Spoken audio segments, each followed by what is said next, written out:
One of the distractions for the government recently has been the ongoing slipper matter. Mal Bruff's been the focus of a lot of the opposition criticism, but you were also mentioned in this issue, particularly by James Ashby. He's accused you of being the person who told him to copy Slipper's diary in the first place. Did you do that?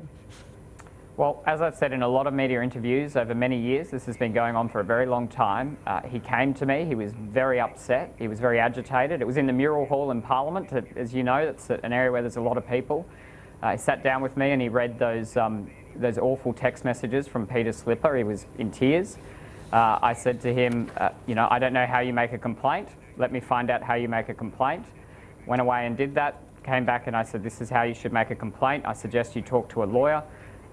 Peter Slipper, people can defend what he did. I thought he was in a terrible situation being in that office and suggested he makes a complaint and gets out of there and talks to a lawyer. It was a couple of conversations over a couple of days and I never heard from him again. Mr. Ashby says that you gave him a sheet of instructions on what to do, including, quote, get a copy of the office diary. Did you do that? Well, I don't remember that specifically, but I definitely said to him, this is how you make a complaint. You need to make a complaint. You need to talk to a lawyer.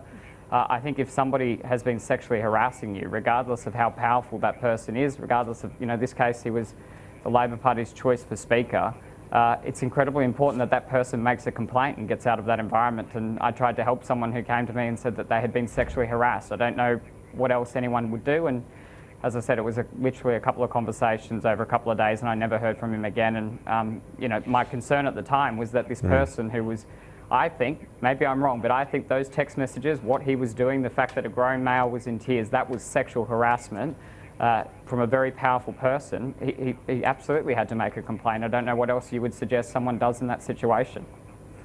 Sure, but in terms of the behaviour under the law, the question is, you said you don't remember. Did you, I'll ask you again, did you give him a sheet of instructions that included get a copy of the office diary?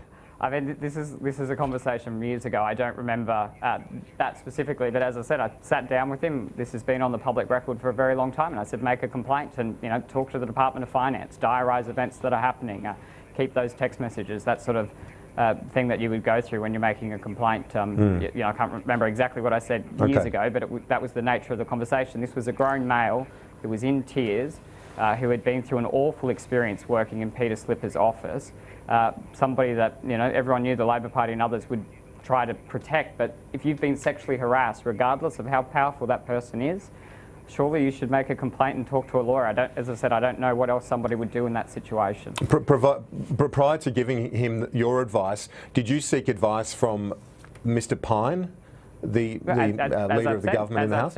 As I've said in many interviews over the years, I went and saw Christopher. I don't think I even said to Christopher who the person was, but I said, if someone's been sexually harassed in this building, how would you make a complaint? And found out and made suggest they make a complaint. So in relation, well, you say you don't remember whether you told him to get a copy of the diary, so then you wouldn't remember whether that was the advice given to you by Mr. Pine? No, as I said, to me this seems all very much, this is how you go through the process of making a complaint about sexual harassment. That was my concern. He'd come to me, he'd said he'd been sexually harassed. What was important in that situation is that you actually make a complaint about that sexual harassment. I thought it was good advice to talk to a lawyer in that situation as well. But this is a conversation that happened many, many years ago. I mean, there's been probably 4 prime ministers since that conversation, so it's quite a long time ago. But as I said, my concern at that time was this is a very upset person who's going through an awful experience. How do you make a complaint? And it was a conversation within 24, 48 hours in Parliament House. It's not, it was something that I just wanted to help this person get out of a bad spot, as I think anybody would in that situation. A final question on this issue. Are you comfortable, as we sit here this morning, and as you a minister in the Turnbull government, are you confident that you've done nothing wrong under the law, that you haven't done anything that's going to come back and bite you now? No, absolutely. I tried to help somebody who'd said they'd been sexually harassed. I had a couple of conversations in a couple of days. Now, yourself or the Labor Party or others might have a different view about what you should do if somebody's been sexually harassed, and I understand Peter Slipper was the Labor Party's appointment at this time as Speaker of the House of Representatives. But as I said, regardless of how powerful that person is, regardless of any political ramifications, suggesting that somebody makes a complaint about sexual harassment, suggesting they talk to a lawyer, to me seems like the right thing to do. If other people have other views, then they can make that. But for me, if that situation came up again, I would say to the same person, make a complaint and talk to a lawyer. Of course you would try and help them. Mr. Roy, appreciate your time this morning. Thanks so much for that. Thanks so much.